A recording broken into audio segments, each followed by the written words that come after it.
Hello, my name is Timothy Kim, and my literature topic was the book Lord of the Flies by William Golding, and my presentation will be on the evil in mankind and reliance on society. Do you ever wonder why we live in a society and have to follow so many rules? Do you ever want to shed society's rules and follow your own desires?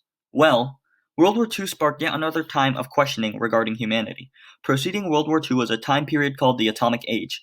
During this time, there were massive advancements in nuclear technology and efforts to create stronger and more powerful bombs.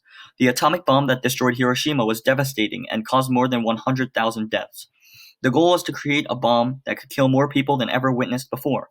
The value of human life was questioned, as well as the good and evil that resides in mankind. In Lord of the Flies, William Golding addresses the relationship between society and people as well as the nature of man. This can be attributed to his personal experiences during World War II. Golding's war experiences caused him to question the roles of good and evil in the world, and to examine humanity's capacity for violence. Lord of the Flies is a response to this and tries to explain humanity's natural inner evil. And additionally, Golding uses many elements of the novel to display the importance of society.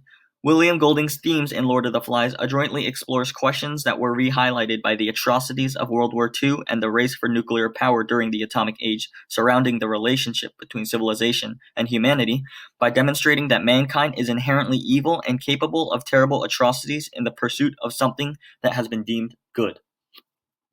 In Lord of the Flies, Golding underscores the inherent evil that resides in all humans, and that without societal restrictions, people can turn on their past beliefs and chase after their evil desires.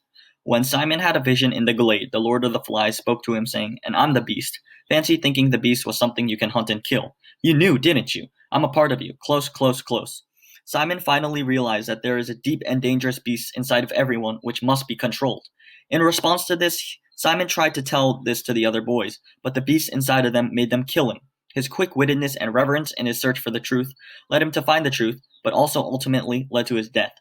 In society, people can be seen chasing their desires with such haste and recklessness that others may call them ignorant or cruel. However, this just exposes the one-sided mind of humans.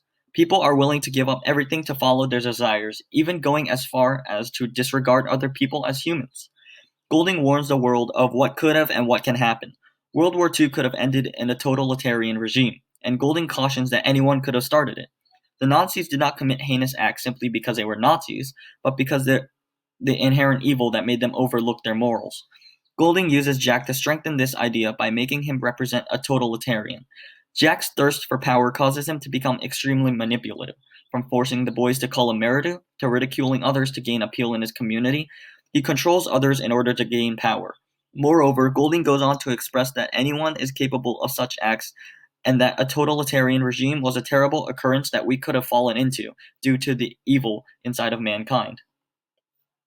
Just as Golding claims that humans are inherently evil and capable of completing terrible actions, forest fires can cause mass destruction to environments and can wipe out homes in a matter of days.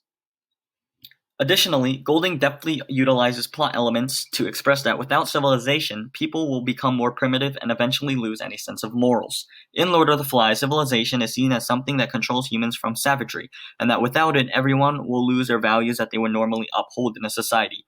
Consequently, Golding expresses that preserving a community should be one of the main priorities of citizens, because they will eventually turn towards their desires over anything else if a society is not held up and implemented correctly. Golding underscores the battle of living in a civilization.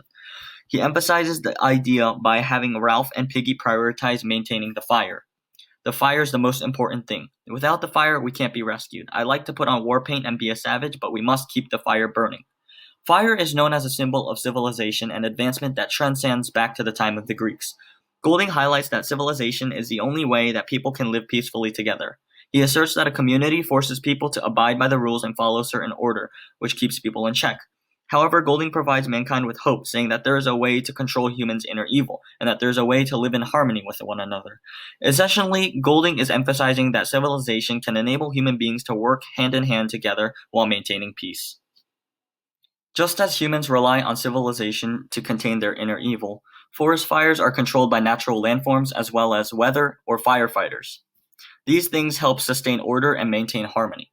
Moving on to another point, through symbolism in his novel Lord of the Flies, William Golding adeptly contradicts the idea of the noble savage. Golding uses Lord of the Flies to address long-standing societal issues relevant to all time and expresses his opinions on them.